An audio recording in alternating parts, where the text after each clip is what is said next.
ભાવનગર જિલ્લાના બગદાણાના કોળી સમાજના આગેવાન નવનીત બાલદિયા પર હુમલાના પડઘા હજી શમ્યા નથી। ત્યાં મોરબી જિલ્લાના માળિયાહાટી તાલુકાના ભુંડેરી ગામમાં રહેતા કોળી સમાજના આગેવાન પર ધોકા પાઇપો વડે હુમલો કરવામાં આવ્યો છે। આ હુમલામાં તેમને સોપારી આપવામાં આવી હોય તે પ્રકારની વાત સામે આવી રહી છે। ન્યાયને લઈને પીડિત પરિવારજનો ન્યાયની માંગ કરી રહ્યા છે। આ મામલે કોળી સમાજના યુવા આગેવાન પિન્ટુ કોળી પણ મેદાને આવ્યા છે। તેમણે શું કહ્યું વિગતે વાત કરીએ। વૈષ્ણવજન તો તેને કહીએ જે પીડ પરાઈ જાનાને રે। નમસ્કાર દર્શક મિત્રો, નવજીવન ન્યૂઝમાં આપનું સ્વાગત છે। હું છું ફૈઝાન।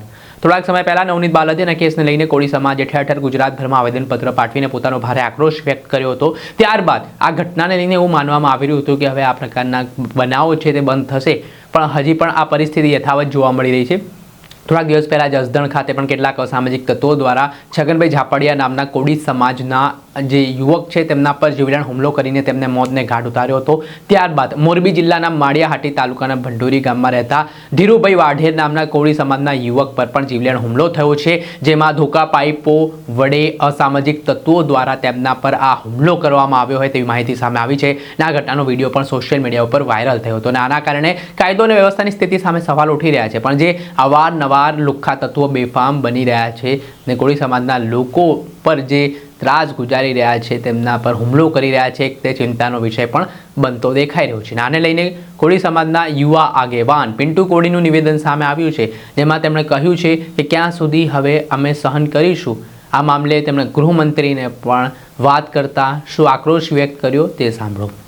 જય માન દાતા, જય વેલનાથ। શું કોળી તથા ઠાકોર સમાજ માર ખાવા માટે જન્મ લીધો છે?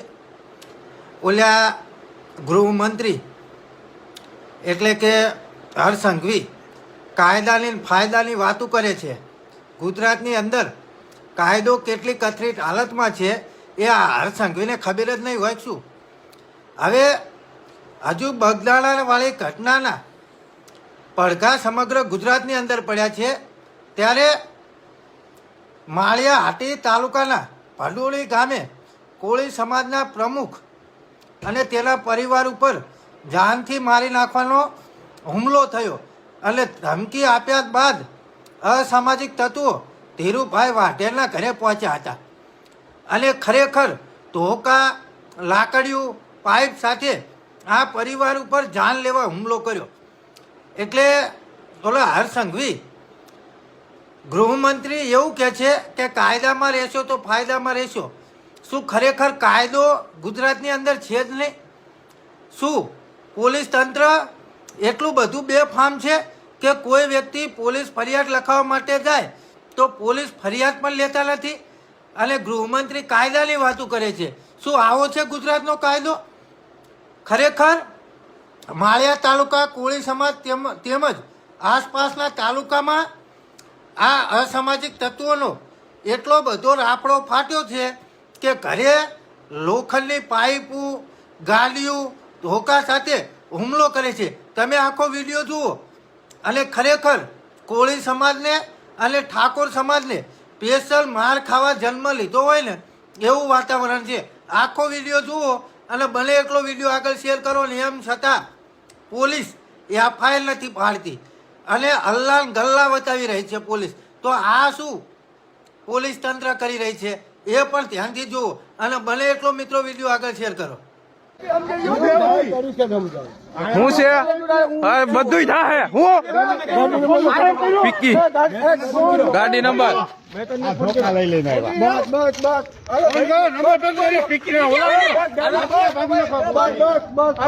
મારી નો અંદર બેઠો પિક્કી નો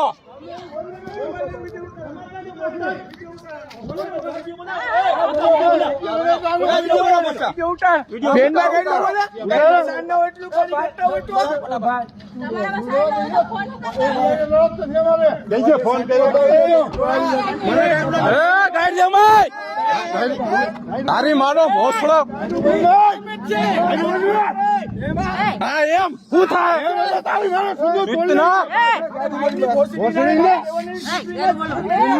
બુરો હોય કે બુરો ફોન 112 માં કરો. 112 માં ફોન કર્યો છે. આપણે સાંભળ્યા હતા કોળી સમાજના યુવા આગેવાન પિન્ટુ કોળી. તેમનું નિવેદન સામે આવ્યું છે, જેમાં તેઓ કહી રહ્યા છે કે આ પ્રકારના હુમલાઓ કોળી સમાજ ક્યારેય સાંખી નહીં લે. આરોપીઓ સામે કડકમાં કડક કાર્યવાહી થાય, તેમનો વરઘોડો કાઢવામાં આવે તે પ્રકારની માંગ પિન્ટુ કોળી દ્વારા કરવામાં આવી છે. સાથે જ શું કહી રહ્યા છે માળિયા હાટીમાં જે કોળી સમાજના લોકો છે તે.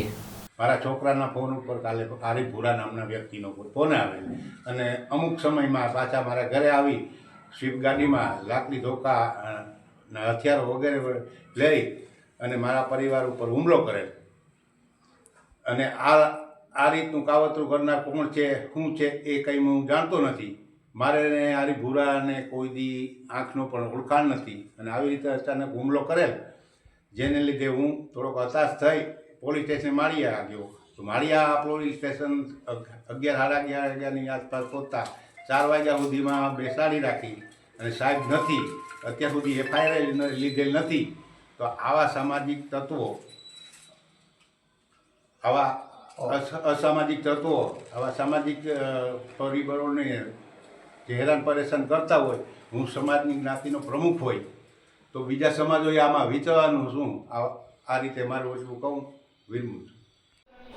આરીફ ઉર્ફે ભૂરો મને કોલ કરી ગાળો આપી અચાનક મારે ઘરે આવી તથા હથિયાર તથા 4 વ્હીલ લઈ આવેલ મને તથા મારા પરિવારને જાનથી મારી નાખવાની ધમકી આપે છે.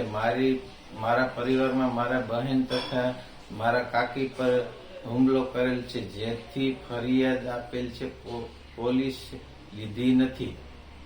અને પાછળથી જાણ મળ્યું કે ભૂરો એક ગેંગ ચલાવે છે, તેમાં વિરુદ્ધ મર્ડર, લૂંટ, ખંડણી,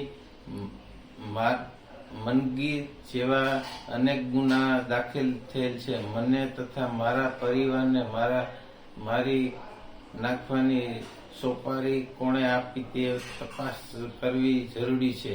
હું પોલીસ તંત્રને ન્યાય માગું છું કે તે સમાજના આગેવાનો પાસેથી ન્યાય અપાવવા વિનંતી કરું છું. આપણે સાંભળેલા માળિયા હાટીના લોકોને જે સમગ્ર ઘટનાક્રમ સામે આવ્યો છે તેના કારણે ફરી ઘેરા પ્રત્યાઘાત પડ્યા છે ને જે રીતે એક બાદ એક હુમલાના બનાવો કોળી સમાજ પર સામે આવી રહ્યા છે તેના કારણે હવે પોલીસ કયા પ્રકારની કાર્યવાહી આગામી દિવસોમાં કરે છે તે જોવું રહ્યું. દર્શક મિત્રો, આવા જ વિડીયો જોવા માટે નવજીવન ન્યૂઝ જોતા રહો.